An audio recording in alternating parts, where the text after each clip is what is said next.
A reading from the Gospel of Jonah, chapter 1, verses 1 through 3. And you can find this reading on page 844 in your Pew Bible.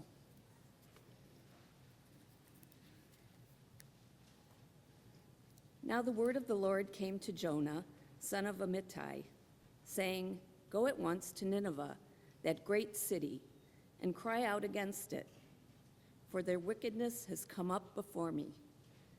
But Jonah set out to flee to Tarshish from the presence of the Lord. He went down to Joppa and found a ship going to Tarshish. So he paid his fare and went on board to go with them to Tarshish, away from the presence of the Lord. The word of the Lord. Jonah.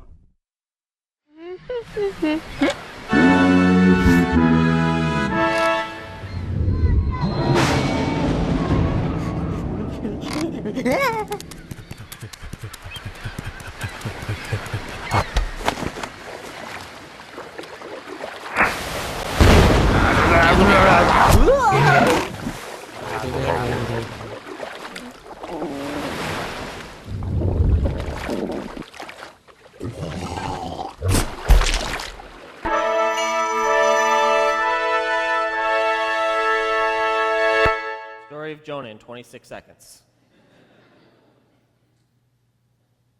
So next slide, please. Anyone know what language this is? We had some at our 8 o'clock. No, anyone? Yes. No?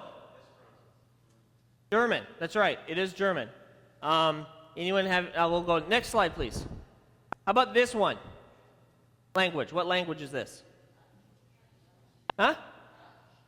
Norwegian, actually. Yep. Next slide. How about this one? Arabic. Anyone want to pronounce this one? I'll give it a try. This is my phonetic attempt because I cheated and looked it up. Kanya man kan fi gadimi zaman wasi al suri wawalalan. Next slide. Anyone know? It's a dialect from Thailand, actually. Next slide after that. And this one? Chinese. It's a Chinese dialect. That's right. What's interesting about all of these phrases, as long as they are or short as they are, 2 words, 3 words, whatever it looks like, they all say exactly the same thing. And not only do they say the same thing, they have the same effect on the culture in which and for which they are written. And we'll get to that in a second. I'm going to go to the next slide. So today, as we saw in the video, and as you've seen on the bulletins, if you've seen on Facebook, whatever, we are getting into this book of Jonah. For a lot of us, if you grew up in the church, if you've been going to church your whole life, the reality is I would guess that for most of you that have been going to church, you probably haven't thought about or talked about the book or the story of Jonah since you were in Sunday school. Vacation Bible school, because it's one of those kinds of stories, right? It's one of those kinds of stories that works really well as a coloring book as you sit down in church and during the sermon, which you don't want to listen to, or maybe it's a good felt board kind of a thing you did in Sunday school. For those of you that didn't grow up in the church, maybe you've either never heard of this story before, you don't know what I'm talking about, or maybe you have heard of it as one of those stories that is just too odd and strange to believe. It's the story where Jonah ends up in the belly of a fish for a number of days. I mean, after all, how in the world could you believe that anyone could survive in a fish? In fact, for a lot of people who aren't church-going kinds of people, this is the kind of story where they look at us and say, how in the world could you belong to a group of people that believe in that kind of a fairy tale? Because there's no way that can happen. That's the kind of story this is. That's exactly what it feels like. Except for I want us to dive into this and maybe ask some other questions that might be a little bit beyond our Sunday school understanding of this particular story. A little background on Jonah. Jonah isn't just a story in the Hebrew Bible. It is an entire book. It's a book, but it's a short book. It's only 4 chapters and 48 verses long. So you have no excuse over the next 6 weeks not to read the book of Jonah. It would be really good to read with your kids at night and ask some questions. And 48 verses, I think we could probably get through it a few times in the next 6 weeks. And so I encourage you to read along with this particular story. But back to the language that I had up on the screen. What we don't always see in stories, especially stories from another language, and even more so stories from another language that come from a very ancient culture, is that translations, no matter how accurate they are, often miss the point. Those 5 languages I showed you, the languages that use different words and different lengths of words that mean all exactly the same thing, do have a type of translation in our modern 21st century Western American culture. And the best way that I can give a feel to you for what that's really saying is through another maybe pop culture reference, but it is probably one of the most accurate ways I can tell you what those phrases mean and what the first words of Jonah are. Go to that video, please. Maybe.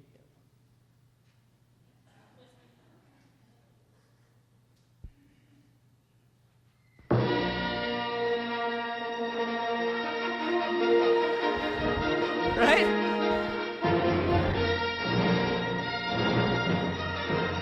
Oh. Now that's episode 4. I actually originally found the Star Trek episode 7 trailer originally to go up there. Who's excited for December 18th? Anybody? Oh, only a few of you? Come on, you guys. All right, we are going to have a Star Wars marathon at this church and get ready for that. But that moment, for those of you that were at the theaters, and if maybe even for those of you that heard the buzz but don't care, in 1977, I think, when Star Wars came out, you saw those words a long time ago in a galaxy far, far away, and then that orchestration hits, boom, that whole epic feeling of something, a story, some sort of story is about to happen, and I can't wait to hear the rest. That whole concept of not just once upon a time, but a long time ago in a galaxy far, far away, right? We know what that means. Those phrases, even though if you dissected them, it seem pretty basic, but it means something. It draws us in.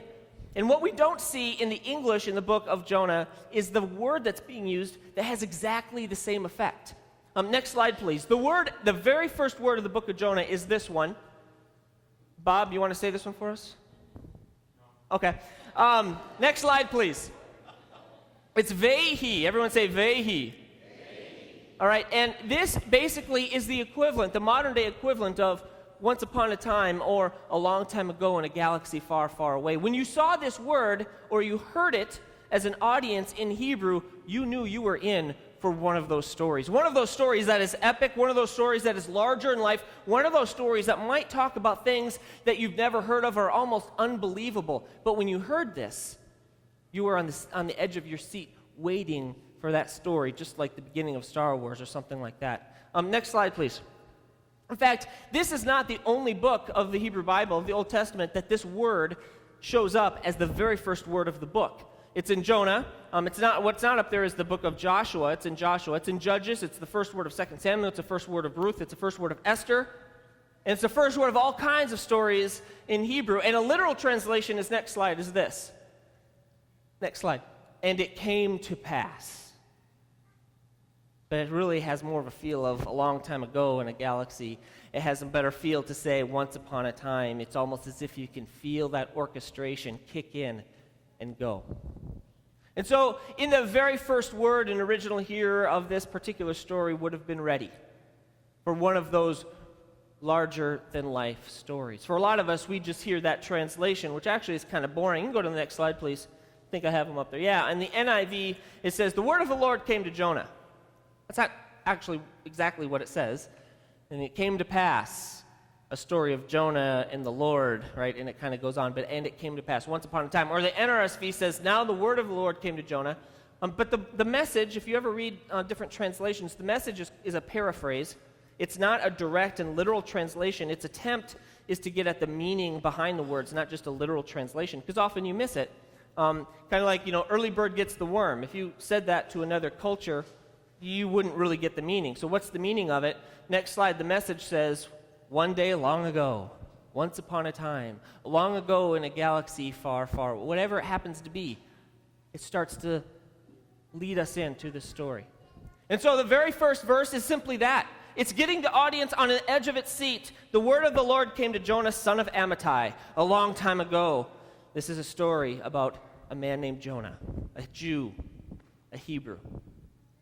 And then comes the next verse. Next slide, please. The next verse steps us in and invites or introduces this place called Nineveh. So a lot of us, it's just a place on a map.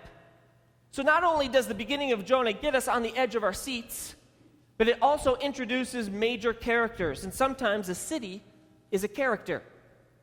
In this place, it's Nineveh. Now, Nineveh has huge significance. Nineveh is the capital of the Assyrian Empire. This particular book was written about 500 years before Jesus. About 200 years after the kingdom of Israel, the northern kingdom of Israel, was completely wiped out, completely destroyed, completely bred out, completely dispersed around the Mesopotamian valley by the Assyrians, whose headquarters, whose capital is located in Nineveh. It would be very similar in 1950 to tell a Jew to go back to Berlin. That's what we're talking about. It's not just another place. It's not a place where some bad people live. This is like the worst place you could send a Hebrew person to go. It is almost like saying, you're a Hebrew, you're a Jew, you're a man of God, you're a prophet. You need to go to Nineveh because Nineveh represents where God is not. It is not just a godless place because of some bad things they do. It's because they have completely destroyed Jonah's people. It's the last place on earth that Jonah or any Hebrew would ever want to go. And yet that's exactly where God calls them. So not only is this in a long time ago in a galaxy, in a planet, in a land far, far away, but now we have a Jew who's called to do the one thing no Jew wants to do. Go to the enemy. Go to Nineveh. So what does he do? What does Jonah do when God calls him to go to Nineveh? Anybody? He goes south. He goes down. Next slide, please. He goes down to a place called Joppa, which is a port. And that's what he says. That's what the book says. And so Jonah's action then, so now we have sitting on the edge of your seat. Second, you have the character of Nineveh, the city of Nineveh, which is a godless place who destroyed Jonah's people, basically, in the northern kingdom. And what is Jonah's action? It says he goes down to Joppa. So he's probably somewhere between Joppa and Nineveh, and Jonah turns the other way and runs away from Nineveh, right? How many of us run away from the thing that God calls us to? But it doesn't end there. It's not that simple. It's not actually that basic. I mean, that would make a good enough sermon. That would make a good enough lesson, except for it doesn't actually end there. Jonah doesn't just go south to Joppa. He goes, next slide, to this other place called Tarshish, which you heard mentioned 3 times, I think, in that verse. 3 whole times, Tarshish. So it must mean something. Anyone know where Tarshish is? Next slide, please. It's all the way across the known world, through the Straits of Gibraltar, on the other side of Portugal, Spain. It's far, far away. Thank you for the Star Wars reference. Awesome. It's as far away as you can possibly go. It truly is, to the person of that time, the very end of the earth. Not only, and what's almost opposite of that, it's not just Nineveh, but it's Jerusalem. The center of the Jewish world, the place where the temple is, the very place where God resides, where all sacrifices are made, where forgiveness is received, is in Jerusalem. So not only is Jonah running south away from the thing that God is calling him to, Jonah is running away from God himself. As far away from the middle, the center of their faith universe.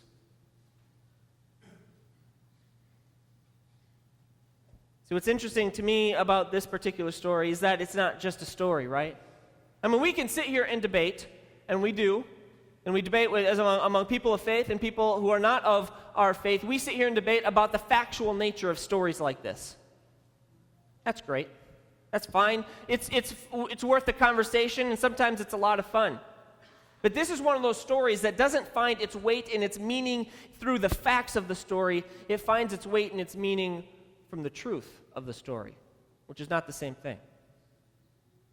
The story isn't meaningful because we get to follow a person named Jonah who runs away from his call and runs away from God. It's true and it's powerful because it's not a story about Jonah, but it's a story about you and me. Because there's not a single person in this room that hasn't run away from their call. There's not a single person in this room that hasn't at some point or another turned away from God.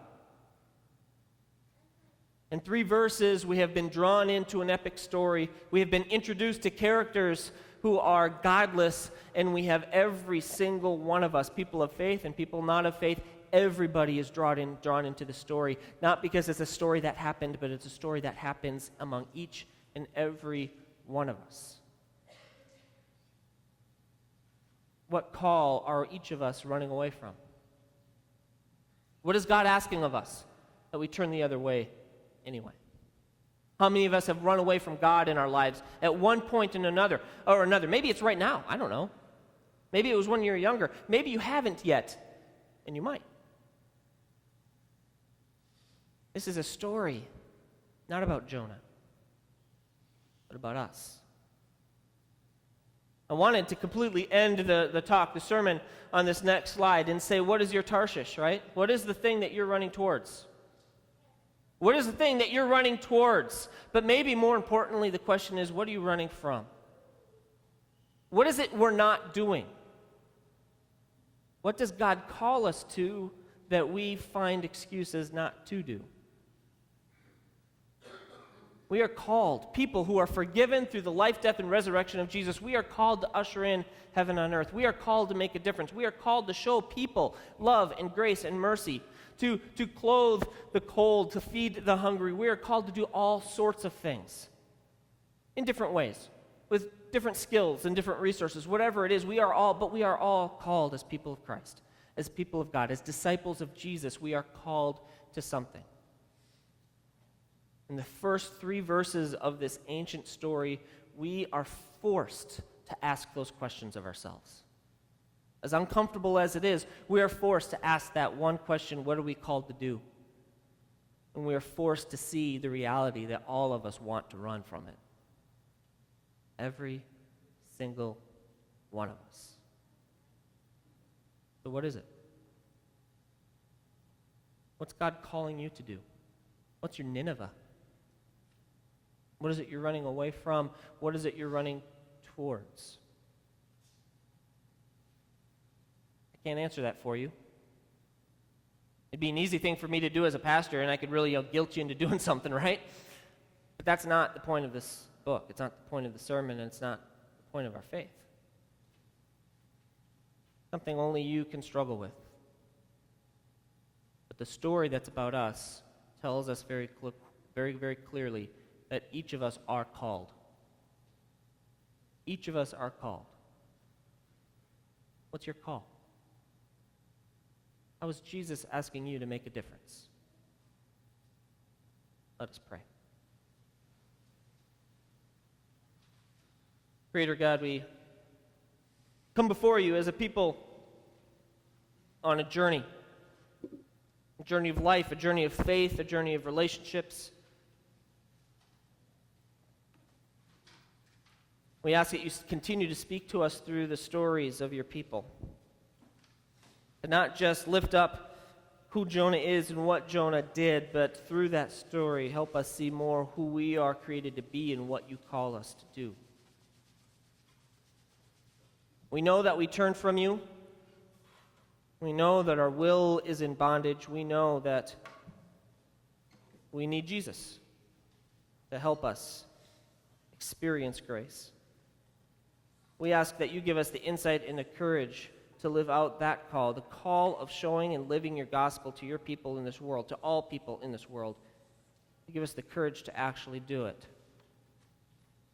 to not run, to not take the nearest sailboat and go across the waters to the ends of the earth to run away from you and your call. We ask that you give us the courage to both hear and the strength to do whatever it is that you have for us.